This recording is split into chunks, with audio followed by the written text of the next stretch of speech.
का एक जहाज कुआलालंपुर से टेक ऑफ तो हुआ, लेकिन वो अपनी मंजिल बीजिंग तक नहीं पहुंचा। आज तक किसी को भी मालूम नहीं पड़ा कि ये जहाज गया तो आखिर गया कहाँ।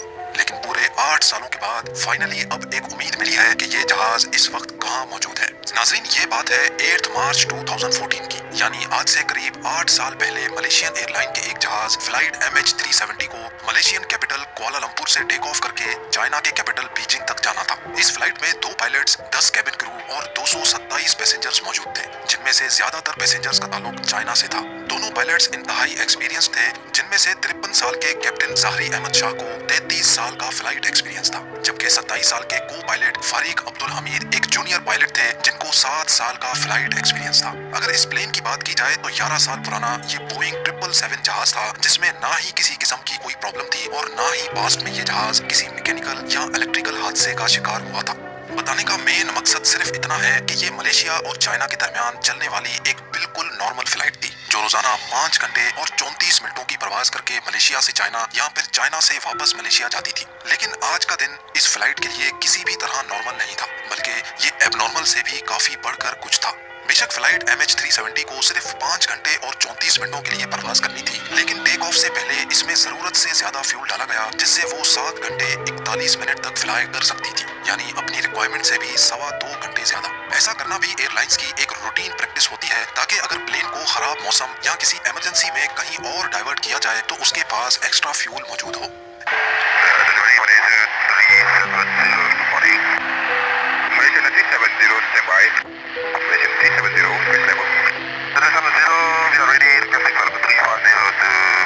ये दिन था 8 मार्च 2014 का और रात के 12:42 पे फ्लाइट MH370 ने रूटीन के मुताबिक कुआलालंपुर से टेक ऑफ किया। फर्स्ट पायलट ज़ाहरी टेक ऑफ से पहले और उसके बाद भी Kuala Lumpur air traffic control tower से डायरेक्ट जहाज ने अपनी डायरेक्शन साउथ चाइना सी की तरफ कर दी और ठीक 20 मिनटों के बाद यानी रात के 1:09 पर जहाज में लगे ट्रांसपोंडर ने अपनी current GPS location Kuala Lumpur air traffic control tower के रडार को भेज दी।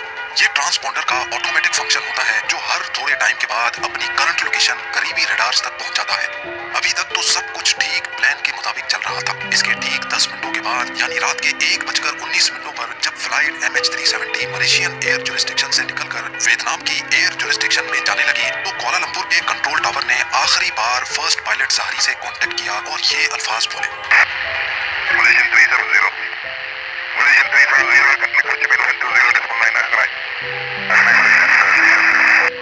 इसका मतलब था कि अब फ्लाइट MH370 को वियतनाम की सिटी होचिमिन के कंट्रोल टावर से कांटेक्ट करना चाहिए। फर्स्ट पायलट कैप्टन ज़ाहरी ने ये मैसेज सुना भी और उसका जवाब भी दिया, गुड नाइट MAS370।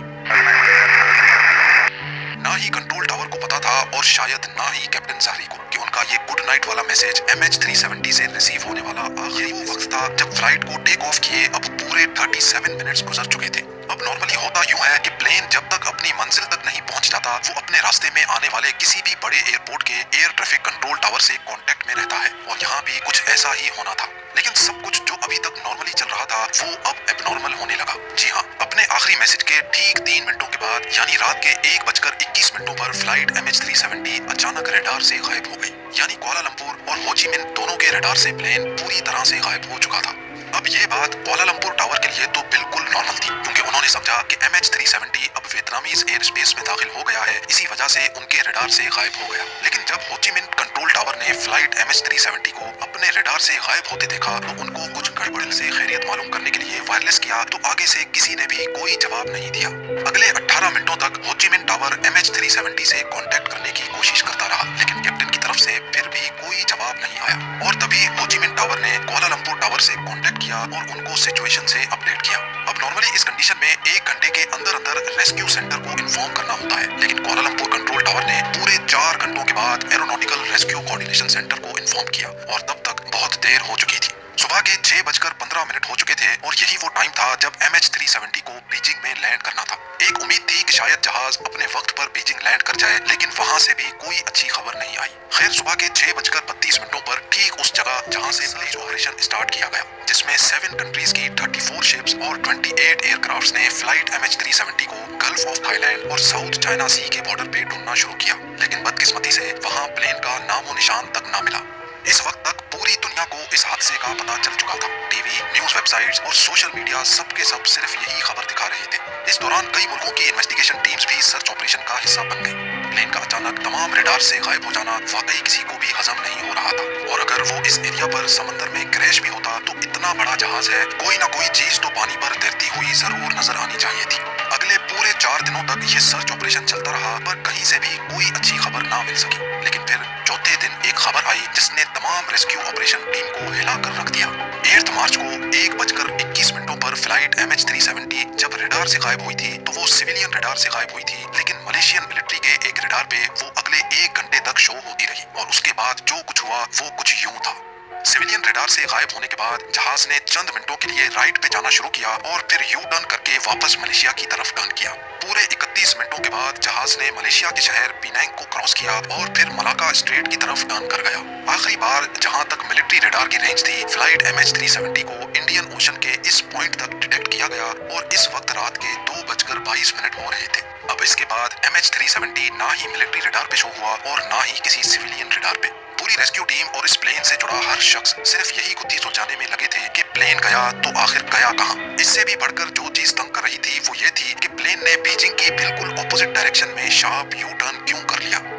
जो रेस्क्यू टीम पहले गल्फ ऑफ थाईलैंड और साउथ चाइना सी में प्लेन को ढूंढ रही थी, वो अब इंडियन ओशन के इस हिस्से में ढूंढना शुरू हो गई। लेकिन हैरत अंगेज तौर पे यहाँ पर भी प्लेन का कोई अता पता ना मिला। अगले कुछ दिनों बाद एक और खबर मिली और उसने एक बार फिर से पूरी सिचुएशन ही चेंज कर दी। पता ये चला कि प्लेन मिलिट्री रडार से तो 2:22 पर गायब हुआ, लेकिन एक सैटेलाइट ऐसी थी जिससे वो लगातार कांटेक्ट में था। आपको यहाँ पर अपडेट करते चलें कि ये बोइंग एयरप्लेन्स के लिए एक नॉर्मल बात होती है कि जब उनका अपना कम्युनिकेशन सिस्टम किसी वजह से खराब हो जाता है तो वो सैटेलाइट से कांटेक्ट करने की कोशिश करता है। प्लेन ने ऑटोमेटिकली ठीक हर 1 घंटे के बाद 35,000 किलोमीटर दूर इनमारसैट नामी सैटेलाइट से कांटेक्ट करने की कोशिश की। इस सैटेलाइट पर सेव्ड डेटा की मदद से एक्सपर्ट्स ने एक कॉम्प्लेक्स कैलकुलेशन परफॉर्म की तो आखिरकार फ्लाइट MH370 के अगले मूव का भी पता चल गया। पता ये चला कि मिलिट्री रडार से भी गायब होने के बाद मलेशियन एयरक्राफ्ट ने दोबारा एक टर्न लिया और अगले 5 घंटों तक इसी डायरेक्शन में इंडियन ओशन के ऊपर फ्लाई करता रहा। सुबह को 8:19 पर प्लेन ने आखिरी बार सैटेलाइट से कनेक्शन बनाने की कोशिश की, और ये MH370 की तरफ से मिलने वाला सबसे आखिरी सिग्नल था। इसके बाद ना ही प्लेन ने किसी और सैटेलाइट से कांटेक्ट किया और ना ही वो किसी और रडार पे शो हुआ। यानी जिस वक्त रेस्क्यू टीम पहली बार जहाज को ढूंढ रही थी, असल में उस वक्त जहाज फ्लाई कर रहा था, लेकिन उसकी लोकेशन वहां से बहुत दूर थी। एक्सपर्ट्स और इन्वेस्टिगेशन टीम का मानना है कि ऑस्ट्रेलिया से 2000 किलोमीटर वेस्ट में इंडियन ओशन के ठीक इस कर्व स्पॉट पे आकर जहाज का सैटेलाइट से कनेक्शन टूटा। यानी कुआलालंपुर से टेक ऑफ करने के बाद इस कर्व स्पॉट तक पहुंचने में जहाज को पूरे 8 घंटे लगे, और जहाज में टोटल फ्यूल भी सिर्फ इतना ही था। तो इस बात के काफी ज्यादा चांसेस हैं कि MH370 इसी कर्व स्पॉट में ही कहीं फ्यूल खत्म होने की वजह से क्रैश हो गया। इंडियन ओशन का ये हाईलाइटेड कर्व्ड हिस्सा पूरे इंडिया से भी बहुत बड़ा है, और यहाँ पर स्टार्ट किया गया एक deep sea search operation. MH370 को ढूंढना बहुत जरूरी था, क्योंकि जब तक प्लेन और उसका ब्लैक बॉक्स नहीं मिलेगा तब तक ये पता नहीं चलेगा कि क्रैश से पहले प्लेन के अंदर क्या कुछ हो रहा था। कई महीनों नहीं बल्कि कई सालों तक यहाँ प्लेन को तलाश करने का अमल चलता रहा, लेकिन यहाँ पर भी प्लेन का कोई सुराग नहीं मिला। 3 सालों के बाद डीप सी ऑपरेशन को आखिरकार खत्म कर दिया गया, जिसमें $160 मिलियन से भी ज्यादा खर्चा हो चुका था।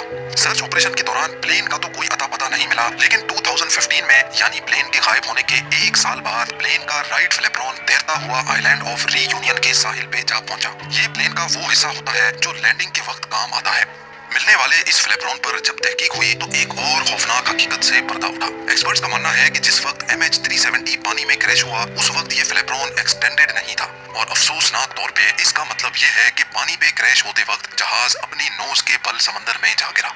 अगले कई सालों के दौरान प्लेन के कई और हिस्से भी अफ्रीका के साहिल से मिले, लेकिन आज तक प्लेन या उसमें बैठे पैसेंजर्स का मलेशियन फ्लाइट MH370 के अंदर गायब होने से पहले क्या कुछ हुआ ये आज तक किसी को भी मालूम नहीं है। कुछ इन्वेस्टिगेटर्स का शक है कि प्लेन हाईजैक हुआ था, तो कुछ इस बात पर यकीन रखते हैं कि किसी इलेक्ट्रिकल फेलियर की वजह से प्लेन का बाहर की दुनिया से कॉन्टेक्ट टूट गया और ऑक्सीजन की कमी की वजह से प्लेन के अंदर तमाम लोग बेहोश हो गए थे। खैर असल रीजन क्या है ये तो प्लेन के ब्लैक बॉक्स में महफूज रिकॉर्डिंग से ही पता चल सकता है, जो प्लेन के साथ ही इंडियन ओशन में कहीं गायब है। MH370 के गायब होने के पूरे 8 सालों के बाद फरवरी 2022 में एक बार फिर से प्लेन के मिलने की उम्मीद दिलाई गई। एक British retired aerospace engineer Richard Godfrey ने दावा किया है कि वीक सिग्नल प्रोपगेशन एनालिसिस के जरिए उसने प्लेन की असल लोकेशन का अंदाजा लगा लिया है।